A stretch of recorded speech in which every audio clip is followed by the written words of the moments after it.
लाकडी दांडक्यासह प्लास्टिक पाईपने बेदम मारहाण करून युवकाचा निर्घृण खून करण्यात आला. मुंढे तालुका कराड येथे शनिवारी सायंकाळी ही घटना घडली.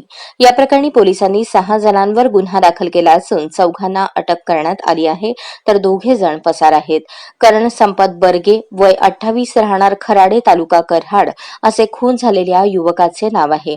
अजित आनंदा सावंत वय 36, निवास आनंदा सावंत वय 45, सुधीर खाशाबा सावंत वय 41 व स्मिता संदीप सावंत वय 28 अशी अटक करण्यात आलेल्यांची नावे आहेत. तर विनोद विश्वास माने व विनायक पवार हे 2 जण पसार झाले आहेत. पोलिसांनी दिलेल्या माहितीनुसार खराडे येथील करण बर्गे हा युवक शनिवारी दुपारी कराडला आला होता. त्यानंतर दुपारच्या सुमारास त्याला मुंढे येथे मारहाण झाल्याची माहिती नातेवाईकांना मिळाली. त्यामुळे नातेवाईक तातडीने त्या ठिकाणी पोहोचले. यावेळी संशयित त्या ठिकाणी होते. त्यांनी नातेवाईकांनाही शिवीगाळ व दमदाटी केली. नातेवाईक पोहोचले त्यावेळी करण गंभीर जखमी तसेच बेशुद्ध अवस्थेत होता. त्यामुळे नातेवाईकांनी त्याला कराडच्या कृष्णा रुग्णालयात दाखल केले. त्या ठिकाणी उपचार सुरू असताना रात्री 10:30च्या दरम्यान त्याचा मृत्यू झाला.